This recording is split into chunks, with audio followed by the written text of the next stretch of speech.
Hello and welcome to Jackson's Job. Today you will learn how to make this no-knead bread that is very easy to make for people who have limitations in the kitchen. When I very first started making bread again, this was one of the first recipes I started with. I could barely move my arm and yet I could make this bread.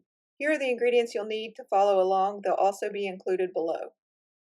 In a large bowl, we have 3 1/3 cups of flour, that's 500 grams. To that, we're going to add in 2 teaspoons of instant dry yeast, 7 grams, and 1 teaspoon of salt, 5 grams. You can add more salt, but it will slow down the process. But if you like a really salty taste, add in another teaspoon.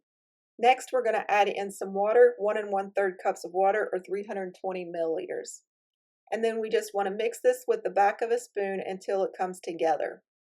This was the hardest part of the recipe for me when I was first learning to use my arm again. And I couldn't even use my stand mixer because I didn't have the strength to move it.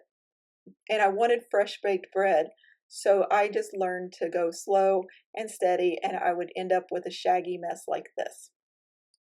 Then you just cover it for 20 minutes. 20 minutes later, you wet your hand, you pick up one side of the dough, and you stretch it toward the middle. This is called a stretch and fold. Go north, south, east, and west, and then I like to turn it over and then cover it again. Wait another 20 minutes, come back, and do the same process. I like to do this every 20 minutes for the next 2 hours. So every 20 minutes, just pick up the dough, stretch it, and fold it toward the center. As the time goes by, you'll notice it's easier and easier to stretch. Here we are on the second hour, and look how much looser it looks already and how stretchy it's getting now. This is really kind of cool how time just will do the work for you. Again, just do north, south, east, west, pick it up, do a few stretches, and then just set it aside for the next 20 minutes. At this point, you should be able to stretch it really far before it starts to tear. So stretch it as far as you can and then just tuck it in the center. This is basically kneading dough without a lot of work. If you need to, wet your hands. It will be sticky, just wipe them off afterwards and wash and dry your hands. Another 20 minutes has passed. We're going to stretch it again. It's actually not as stretchy as it was before, and that's okay. That just means that you're close to the end of this process. After this, you're going to tuck it in and you're going to stretch it one more time. Here we are for our final stretch and fold. At this point, it should be pretty full of air, and you'll actually feel the air deflate as you stretch and fold this time around. Cover it one last 20 minutes, and then we're going to come back and we're going to put it into our pan. Now, I like to use a non-stick surface. If you don't have a non-stick surface, you just need to grease and flour it well, or you can use shortening or even those non-stick baking sprays. But I have found a shortcut is just to use a non-stick pan. You need a 9x5 pan that's 13 by 23 centimeters.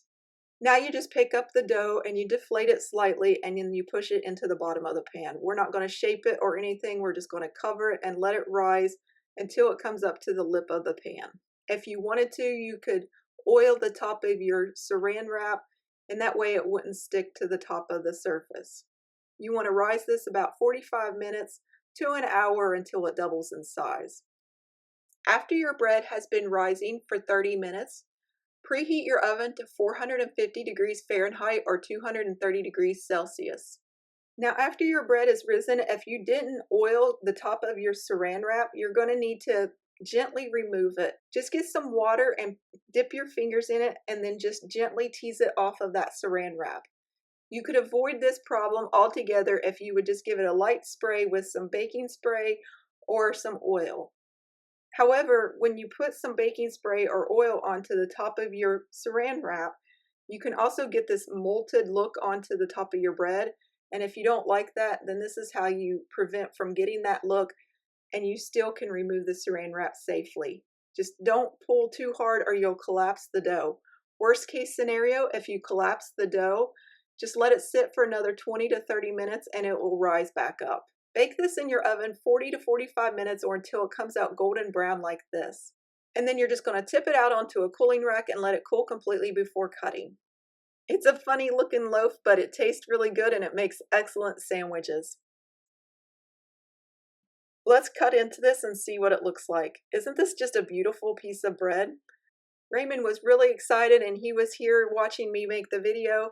If you're wondering where Maggie is, she was outside. She was hunting moles. But don't worry, I shared some with them later. They were quite happy. I hope you enjoyed this recipe. Thank you for watching, and as usual, happy baking.